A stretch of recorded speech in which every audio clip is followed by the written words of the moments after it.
Hey guys, welcome back to channel.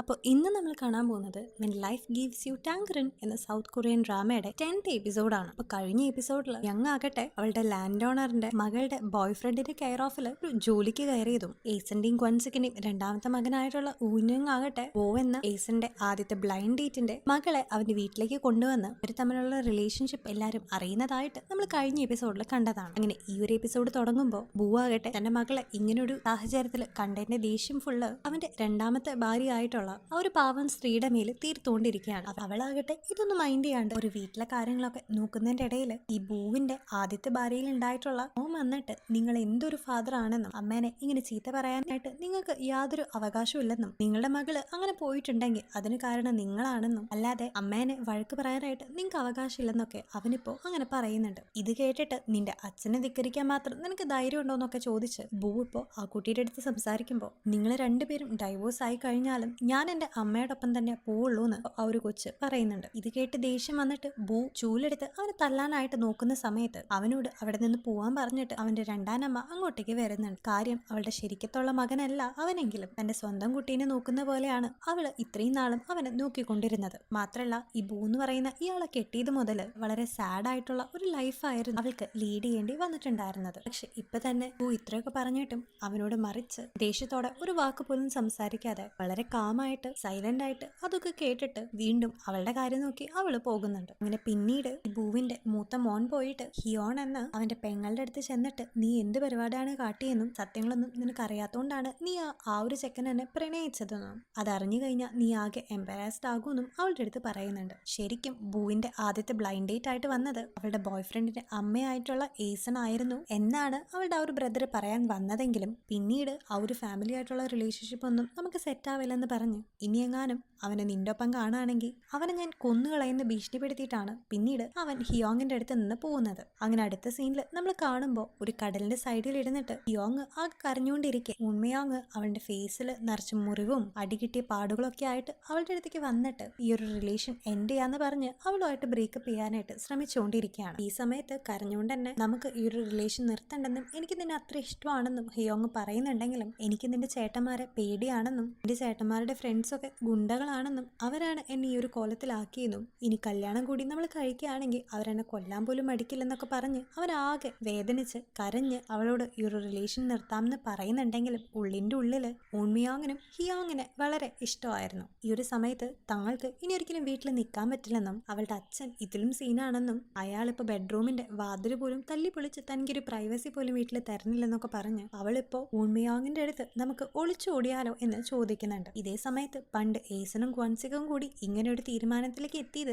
എങ്ങനെയാണോ അതുപോലത്തെ ഒരു സിറ്റുവേഷനിൽ തന്നെയാണ് ഇപ്പൊ അവര് രണ്ടുപേരും നിൽക്കുന്നത്. അങ്ങനെ വീണ്ടും അവർ ക്വൻസിക്കിന്റെ പാരമ്പര്യം കണ്ടിന്യൂ ചെയ്യുമെന്ന് അറിയില്ലെങ്കിലും ഏതായാലും പരസ്പരം പിരിയാൻ പറ്റില്ലെന്ന് മനസ്സിലാക്കിയിട്ട് രണ്ടുപേരും മ്യൂച്വൽ ആയിട്ട് അവരുടെ ഫീലിങ്സ് മനസ്സിലാക്കി ഇപ്പൊ ഹഗ് ചെയ്യുന്നുണ്ട്. അവിടുന്ന് സീൻ കട്ട് ചെയ്തിട്ട് പിന്നെ നമ്മളെ യങ്ങിനെയാണ് കാണിക്കുന്നത്. അവളിപ്പോ സിയോളിൽ ഉണ്ടായിരുന്ന അവളുടെ ബോയ് ഫ്രണ്ട് ആയിട്ടുള്ള യങ്ങിന്റെ അപ്പാർട്ട്മെന്റിൽ ചെന്നിട്ട് അവിടെ അവന് വേണ്ടി വെയിറ്റ് ചെയ്യുന്നതിന്റെ ഇടയിൽ ഒട്ടും പ്രതീക്ഷിക്കാതെ അവിടേക്ക് ഈ യങ്ങിനെ ഇഷ്ടമില്ലാത്ത യങ്ങിന്റെ അമ്മ കയറി വരുന്നുണ്ട്. മാത്രല്ല കുറച്ച് സമയത്തിന് ശേഷം അങ്ങോട്ടേക്ക് യങ്ങും വരുമ്പോൾ അവർ 3 പേരും കൂടി ഇരുന്ന് ഡിന്നറൊക്കെ കഴിക്കുന്നതിന്റെ ഇടയിൽ യങ്ങിന്റെ അമ്മ യങ്ങിന്റെ അടുത്ത് ഇത് തന്റെ അപ്പാർട്ട്മെന്റ് ആണെന്നും ഇത് യങ്ങിന്റെ അപ്പാർട്ട്മെന്റ് അല്ലെന്നും അതുകൊണ്ട് അവൾക്ക് ഇവിടെ നിൽക്കാനായിട്ട് പെർമിഷൻ കൊടുക്കേണ്ടത് യങ് അല്ലെന്നും അത് താനാണെന്നും പറഞ്ഞിട്ട് യങ് ഇവിടെ നിൽക്കുന്നതിൽ തനിക്ക് താല്പര്യമില്ലെന്ന് വളരെ ഓപ്പൺ ആയിട്ട് തന്നെ ഇപ്പൊ അവളുടെ മുഖത്ത് നോക്കി ആ സ്ത്രീ പറയുന്നുണ്ട്. മാത്രല്ല അവരുടെ ഫാമിലീസ് തമ്മിൽ ചേരില്ലെന്നും യങ്ങിനെങ്ങാനും അവൻ കല്യാണം കഴിക്കുകയാണെങ്കിൽ അത് തന്റെ അഭിമാനത്തിന് പോലും പ്രശ്നമാവൂന്നും പറഞ്ഞ് അവളെയും ഫാമിലിയും അവിടെ വെച്ച് ആ സ്ത്രീ ഇൻസൾട്ട് ചെയ്ത് സംസാരിക്കുന്നുണ്ട്. ഇത് കേട്ടിട്ട് ദേഷ്യം വന്നിട്ട് യങ് ആകട്ടെ അവർ തമ്മിൽ സീരിയസ് ആയിട്ടുള്ള റിലേഷൻഷിപ്പിലാണെന്നും അതിനുശേഷം അവർ രണ്ടുപേരും കൂടി കല്യാണം കഴിക്കുമെന്നും പറയുന്നുണ്ടെങ്കിലും അവന്റെ അമ്മ ഇത് കേട്ട് വീണ്ടും യങ് കാരണം അവരുടെ കുടുംബത്തിന്റെ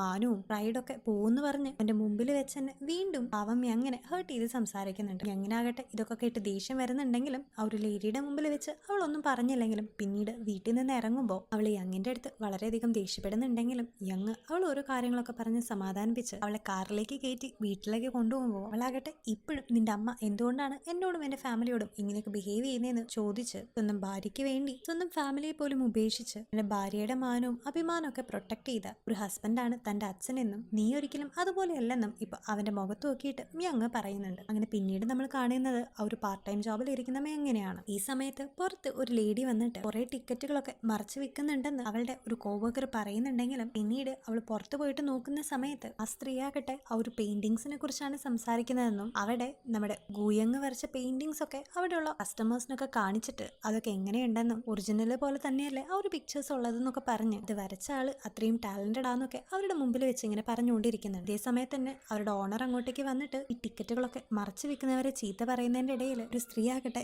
ഞാനങ്ങനെ അവൻ വിചാരിച്ച പോലെ ആളല്ലെന്ന് പറഞ്ഞ് അവിടെ നിന്ന് പോകുമ്പോൾ അങ്ങനെ ഇത് സംശയം തോന്നിയിട്ട് അവളെ ഫോളോ ചെയ്ത് ചെല്ലുമ്പോഴാണ് അത് നമ്മുടെ ഗൂയങ്ങിന്റെ അമ്മയാണെന്ന് അവൾക്ക് മനസ്സിലാകുന്നത്. അങ്ങനെ അത് മനസ്സിലാക്കുമ്പോൾ തന്നെ അവള് ഗൂയങ്ങിന്റെ അമ്മേനെ തിയേറ്ററിലേക്ക് വിളിച്ചു കൊണ്ടുവന്നിട്ട് ആ ചേച്ചിക്ക് ഫ്രീ ആയിട്ടുള്ള ടിക്കറ്റുകളൊക്കെ എടുത്തു കൊടുക്കുന്നുണ്ട്. ഈ ഒരു സമയത്ത് ഗൂയങ് ആക്ച്വലി ഇങ്ങനെ വർക്ക് ചെയ്യുന്ന കാര്യമൊന്നും തന്നോട് പറയാറില്ലെന്നും അവന്റെ പെയിന്റിങ്സ് ഒക്കെ കാണാനായിട്ടുള്ള ഒരു ആഗ്രഹം കൊണ്ടാണ് താൻ ഇവിടത്തോളം വരെ വന്നതെന്നും എന്നെ കണ്ട കാര്യമൊന്നും അവന്റെ അടുത്ത് പറയരുതെന്നും ഇപ്പൊ ആ ഒരു ചേച്ചി നമ്മുടെ മെയിങ്ങിന്റെ അടുത്ത് പറയുന്നുണ്ട്. ഇതേ സമയത്ത് തന്നെ ആ ഒരു കടയുടെ ഓണർ ഇപ്പൊ ആ ഒരു ലേഡിയുടെ അടുത്ത് വന്നിട്ട് നിങ്ങളുടെ മകനില്ലെങ്കിൽ ഈ ഒരു തിയേറ്ററിന് ഞാൻ അടച്ചു പോകേണ്ടി വന്നേനെന്ന് പറഞ്ഞിട്ട് അതിന്റെ താങ്ക്സ് ആയിട്ട് അവൾക്ക് കുറച്ചും കൂടി ടിക്കറ്റുകൾ കൊടുക്കുന്നുണ്ട്. ഇതേ സമയത്ത് തന്നെ നമ്മുടെ മിയങ്ങിനെ കാണിക്കുകയാണെങ്കിൽ വീണ്ടും അവള് ആ ഒരു ആന്റീസിന്റെ കടയിലേക്കൊക്കെ ചെന്നിട്ട് മിയോങ് ആകട്ടെ ഇപ്പൊ പൈസക്ക് വേണ്ടിയിട്ട് കുറെ കള്ളത്തരങ്ങളൊക്കെ ചെയ്യുന്നുണ്ടെന്നൊക്കെ ഏസൻ പറയുന്ന സമയത്ത് നീ അവനെ കുറച്ചും കൂടി ശ്രദ്ധിക്കണമെന്നും പണ്ട് മുതലേ നീ മ്യങ്ങിന് കുറച്ച് കൂടുതൽ കൺസിഡറേഷൻ കൊടുത്തപ്പോ മിയോങ്ങിന്റെ കാര്യങ്ങൾ നീ മറന്നുപോയോ എന്നൊരു പേടി എനിക്കുണ്ടെന്നും പക്ഷെ നീ അത് അങ്ങനെ എന്റെ രണ്ടു കുട്ടികളെയും ഡിഫറെന്റ് ആക്കി കണ്ട് ചെയ്തതല്ലെങ്കിലും ഇങ്ങനെയുള്ള കാര്യങ്ങൾ അവരുടെ ഉള്ളിൽ നിന്ന് പോവില്ലെന്നും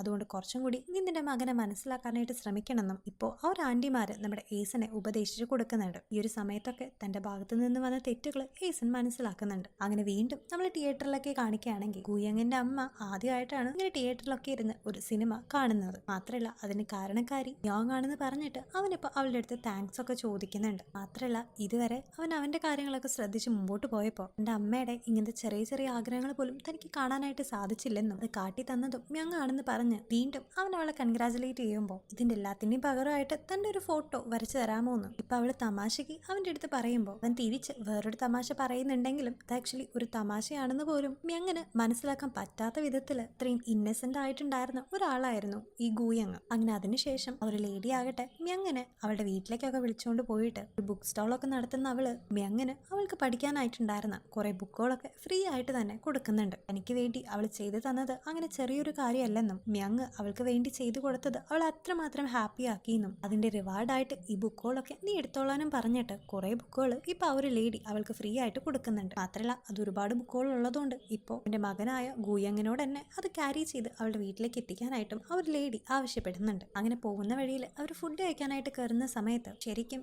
നിങ്ങൾ ബ്രേക്കപ്പ് ചെയ്യാൻ പോവാണോ എന്ന് മ്യങ് ചോദിക്കുമ്പോൾ അവളുടെ ലാൻഡ് ഓണറിന്റെ മകള് ഇപ്പൊ വേറൊരു റിച്ച് ആയിട്ടുള്ള ഒരു പയ്യനുമായിട്ടുള്ള മാരേജിന് സമ്മതിച്ചിരിക്കുകയാണെന്നും റിലേഷനിലായിരുന്ന സമയത്ത് മുതൽ അവർ തമ്മിൽ ഇങ്ങനെ പൈസേനൊക്കെ ചൊല്ലിയിട്ട് കുറെ ഇഷ്യൂസ് ഉള്ളതായിട്ടും നീം അത് കണ്ടിന്യൂ ചെയ്ത് പോകുന്നേക്കാളും എന്ത് ചെയ്യുന്നത് തന്നെയാണ് നല്ലതെന്നും ഇപ്പൊ ഗൂയങ് പറയുന്നുണ്ട്. ഇതേ സമയത്ത് ഏസൻ ആകട്ടെ ഒരു ലാൻഡ് ഓണറിനെ വിളിച്ചിട്ട് മ്യങ് വീട്ടിലേക്ക് എത്തുമ്പോൾ തന്നെ തിരിച്ചു വിളിക്കാനായിട്ട് പറയണമെന്നൊക്കെ പറയുന്നുണ്ട്. കാരണം ഈയിടെയായിട്ട് ഏസന് മ്യങ്ങിനെ എന്തോ പറ്റുന്ന പോലെ കുറെ ബാഡ് ആയിട്ടുള്ള ഡ്രീമുകളൊക്കെ ഉണ്ടെന്നും എന്തോ പൊട്ട ഒരു ഫീലിങ്സ് ഒക്കെ ഉള്ളതുകൊണ്ട് മ്യങ്ങിന്റെ കാര്യം ആലോചിച്ച് ഇപ്പൊ ഏസൻ ആകെ വരീടാണ്. ഇതെല്ലാം കേട്ടോണ്ടിരുന്ന ഏസന്റെ അങ്കിളും അവരുടെ ഫാമിലിയും പണ്ട് ഏസന്റെ ചെറുപ്പത്തിൽ ഉണ്ടായിട്ടുള്ള ഒരു കാര്യം ആലോചിക്കുന്നുണ്ട്. അതില് ഈ ഏസന്റെ അച്ഛൻ മരിച്ചതിന്റെ റിച്വലൊക്കെ നടത്തുന്നതിന് വേണ്ടിയിട്ട് അവര് വലിയ ഒരു മലയുടെ മുകളിലേക്ക് കയറുന്നതിന്റെ ഇടയിൽ ഏസൻ അവിടെ ഒരു കറുത്ത ഡ്രാഗൺ ഫ്ലൈയെ കണ്ടിട്ട് അവള് ഒന്നും അറിയാതെ അതിനെ ഫോളോ ചെയ്ത് പോകുന്നുണ്ട്. അങ്ങനെ പിന്നീട് അതിനെ ഫോളോ ചെയ്ത് അവൾ എത്തുന്നത് ഒരു ബ്ലാക്ക് കോട്ടോ ഇട്ടിരിക്കുന്ന ഒരു ലേഡിയുടെ അടുത്താണ്. ആ ഒരു ലേഡിക്ക് കാലിന് ഇഞ്ചുറി പറ്റിയെന്നും എനിക്ക് നടന്നു പോകാൻ പറ്റാത്തതുകൊണ്ട്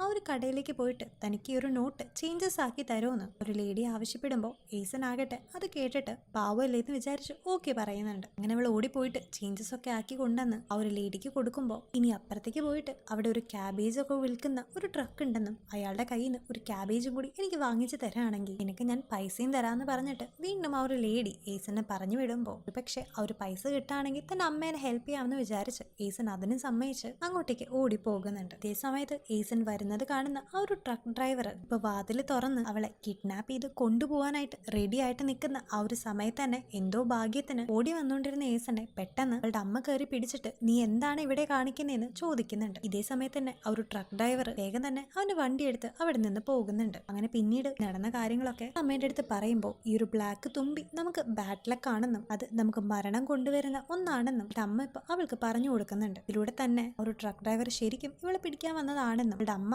ആ ഒരു സമയത്ത് അവിടെ ഉണ്ടായിരുന്നില്ലെങ്കിൽ അവളുടെ കാര്യത്തിൽ തീരുമാനമായേനെന്നും നമുക്ക് ഉറപ്പിക്കാം. അതേ സമയത്ത് തന്നെ മക്കൾക്ക് എന്തെങ്കിലുമൊക്കെ ആപത്ത് പറ്റുന്നേക്കാളും മുമ്പ് ഒരു ആദ്യമായിട്ടെങ്കിലും തിരിച്ചറിയുന്ന അമ്മമാരുടെ ആ ഒരു പ്രത്യേക കഴിവിനെ ഇവിടെ കാണിക്കുന്നുണ്ട്. മാത്രമല്ല ഇപ്പൊ ഏസന്റെ അമ്മ അവൾക്ക് കിട്ടിയിട്ടുള്ള ആ ഒരു പൈസ പോലും എടുത്ത് അതേ ഒരു ബെഞ്ചിൽ വെച്ചിട്ട് ഒരു പൈസ നീ എടുക്കണ്ടെന്നും അതും ഒരു ബാഡ് ലക്ക് ആണെന്നും പറഞ്ഞ് അവള് മകളെയും കൂട്ടിയിട്ട് അവിടെ നിന്ന് പോകുന്നുണ്ട്.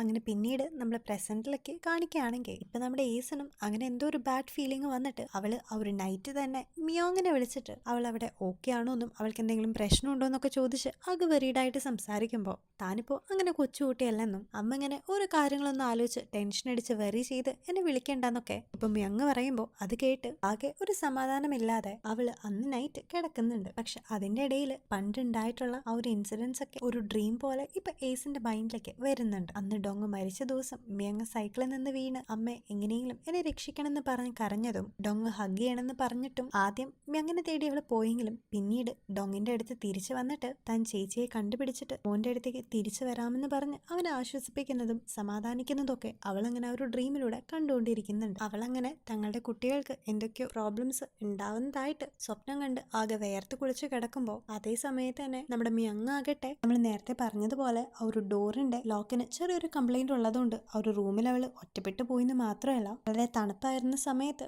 അവര് യൂസ് ചെയ്തിട്ടുണ്ടായിരുന്ന ഹീറ്റർ ഇപ്പൊ കേടായിട്ട് അതിൽ നിന്ന് കാർബൺ മോണോക്സൈഡിന്റെ ഗ്യാസ് ഒക്കെ വന്നതുകൊണ്ട് അതൊക്കെ ശ്വസിച്ച് ആകെ ബോധം കെട്ട് മരണത്തെ ഇങ്ങനെ കണ്ടുകൊണ്ട് കിടക്കുന്ന സമയത്താണ് തന്റെ മകൾക്ക് എന്തൊക്കെ ആപത്തുണ്ടായിന്ന് തോന്നിയത് കൊണ്ട് തന്നെ ഏസിനിപ്പോ വേഗം തന്നെ സിയോളിൽ ഉണ്ടായിരുന്ന അവള് റെന്റിന് താമസിക്കുന്ന ആ ഒരു വീട്ടിലേക്ക് ചെന്നിട്ട് അവളുടെ ഡോർ തുറന്നു നോക്കുമ്പോൾ അവിടെ ബോധമില്ലാതെ അൺകോൺഷ്യസ് ആയിട്ട് ഒരു കാർബൺ മോണോക്സൈഡ് ശ്വസിച്ച് കിടക്കുന്ന അവളുടെ മകളെയാണ് കാണുന്നത്. അങ്ങനെ പിന്നീട് അവൾ ഒരുപാട് വിളിച്ചു നോക്കുന്നുണ്ടെങ്കിലും അവൾക്ക് ബോധമില്ലാത്ത കണ്ടിട്ട് പാനിക്കായിട്ടുള്ള ഏസൻ ഇപ്പൊ അവളെയും ചേർത്ത് പിടിച്ച് ഹെൽപ്പിന് വേണ്ടിയിട്ട് ആൾക്കാരെ വിളിക്കുന്നുണ്ട്. ഈ ഒരു സമയത്ത് പണ്ട് ഡോങ് അവളുടെ കയ്യിൽ മരിച്ചു കിടക്കുമ്പോൾ അവൾ അതുപോലെ ഹെൽപ്പിനെ വിളിച്ചത് നമ്മളെ കാണിക്കുന്നുണ്ട്. അങ്ങനെ പിന്നീട് ഒരു രക്ഷയില്ലാണ്ട് ലാസ്റ്റ് മറ്റേ ഡോർ തള്ളി പൊളിച്ച് നേരെ ആംബുലൻസിനെ വിളിച്ച് അവളിങ്ങനെ കാർബൺ മോണോക്സൈഡ് ശ്വസിച്ച കാര്യങ്ങളൊക്കെ പറയുമ്പോൾ അവിടുത്തെ ലാൻഡ് ഓണറിന്റെ മകളുടെ ബോയ് ഫ്രണ്ട് ആയിട്ടുള്ള ഗൂയങ്ങും ഈ കാര്യം കേട്ടിട്ട് ഇവരിപ്പോൾ ഓൾറെഡി താമസിക്കുന്നത് ഒരു ഹില്ലി ആയിട്ടുള്ള ഒരു ഏരിയയിലേക്ക് ആയതുകൊണ്ട് അവിടേക്ക് ആംബുലൻസ് വരില്ലെന്ന് മനസ്സിലാക്കി വേഗം തന്നെ അവളെ എടുത്ത് തോളിലേക്ക് ഇട്ടിട്ട് അത്രയും ബുദ്ധിമുട്ടി തന്നെ അവൾ